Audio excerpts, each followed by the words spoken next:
अमेरिकेचे राष्ट्राध्यक्ष Donald Trump यांनी 150हून अधिक देशांवर टॅरिफ कर आकारल्याने मोठा वादंग निर्माण झालाय।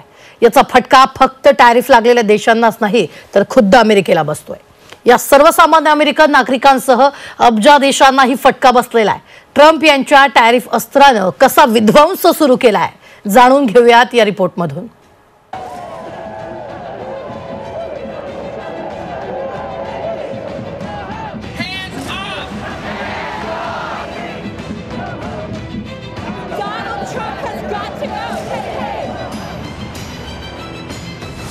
अमेरिकेच्या टॅरिफ अस्त्राचा अब्जाधीशांना हादरा।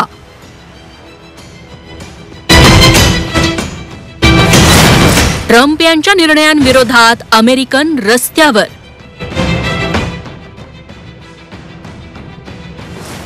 अमेरिकेसह संपूर्ण जगावर मंदीचं सावट।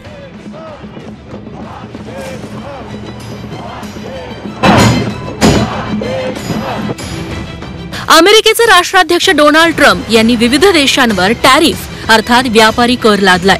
यामुळे संपूर्ण जगाची कोंडी झालीय। मात्र ट्रम्प प्रशासनाच्या टॅरिफ अस्त्राचा फटका त्यांच्याच देशातल्या अब्जाधीशांनाही बसतोय।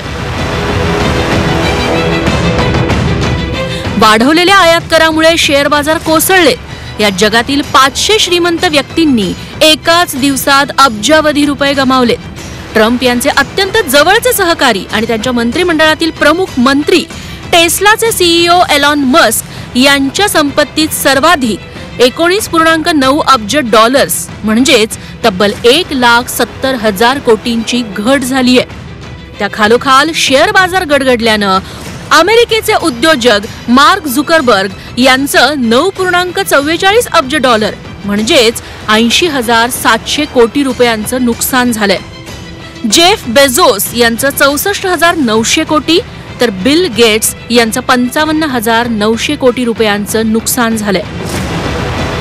दुसरीकडे ट्रम्प यांनी दुसऱ्या देशातून येणाऱ्या वस्तूंवर 9 एप्रिल पासून वाढीव टॅरिफ म्हणजेच आयात कर आकारलाय। मात्र त्याआधी कमी दरात वस्तू खरेदी करण्यासाठी सर्वसामान्य अमेरिकन नागरिकांची झुंबड उडाली आहे। 9 एप्रिल नंतर वस्तूंच्या किमतीत 25 ते अगदी 40% वाढ होण्याची भीती अमेरिकन नागरिकांना आहे।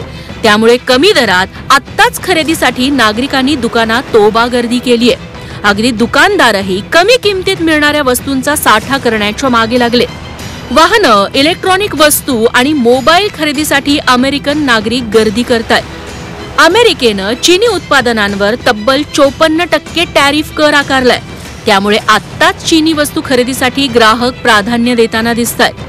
परदेशी कंपन्यांचे फ्रीज, वॉशिंग मशीन, डिशवॉशर घेण्यावरही अमेरिकेत भर दिला जातोय। त्यांनी नुकतंच 150हून अधिक देशांच्या आयातीवरती जे आयात शुल्क वाढवलेलं आहे त्यामुळे व्यापार मंदवण्याची शक्यता आहे। अमेरिका हा काही प्रॉडक्ट नेशन नाहीये, मॅन्युफॅक्चरिंग नेशन नाहीये। अमेरिका आपल्या गरजेच्या 85% वस्तू हा आयात करतो। ह्या वस्तू प्रामुख्याने चायना, कॅनडा, मेक्सिको आणि भारत या देशांकडून आयात केल्या जातात। पण त्यांच्याच विरुद्ध जर एवढी मोठी आयात शुल्क लावणार असतील तर त्याचा परिणाम हा अमेरिकन जनतेवरती होणार आहे। अमेरिकेतली महागाई वाढणार आहे। जी महागाई सध्या 2% खाली आहे ती 4% जाईल। दरम्यान ट्रम्प यांच्या वाढीव टॅरिफला उत्तर म्हणून चीननेही टॅरिफ युद्ध सुरू केलंय। यामुळे जागतिक मंदी येण्याची चिन्ह आहेत। धक्कादायक म्हणजे जागतिक अर्थव्यवस्था वर्षाच्या अखेरीस मंदीत जाण्याची शक्यता 60% असल्याचं मत JP मॉर्गन यांनी व्यक्त केलंय। याच भीतीने अमेरिकेत ठिकठिकाणी राष्ट्राध्यक्ष डोनाल्ड ट्रम्प यांच्या धोरणांविरोधात आता नागरिकही रस्त्यावर उतरले। राष्ट्राध्यक्षपदाची शपथ घेतल्यानंतर ट्रम्प विरोधी हे पहिलंच मोठं आंदोलन हँड्स ऑफ या नावानं बोस्टन, वॉशिंग्टनमध्ये मोठ्या प्रमाणात निदर्शनं करण्यात आली। तर अमेरिकेतील सर्व 50 राज्यांमध्ये 1200 ठिकाणी ट्रम्प विरोधात आंदोलनाचं आयोजन करण्यात आलंय। सर्वसामान्य नागरिकांना जीवनावश्यक वस्तूंचा तुटवडा हा अमेरिकेमध्ये भासू शकतो। अमेरिकेमध्ये अंड्यांची टंचाई मोठ्या प्रमाणावरती निर्माण झालेली आहे।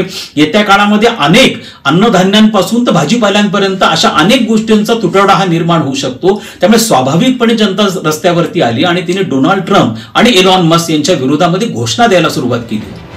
भारतासह अनेक देशांवर टॅरिफ कर वाढवून मास्टर स्ट्रोक मारल्याचा आव सध्या डोनाल्ड ट्रम्प आणतात। मात्र त्यांच्या या आणि अशा निर्णयांमुळे फक्त अमेरिकाच नाही तर संपूर्ण जगाला भविष्यात जागतिक मंदीच्या झळा सोसाव्या लागणार असं चित्र सध्या बघायला मिळतंय.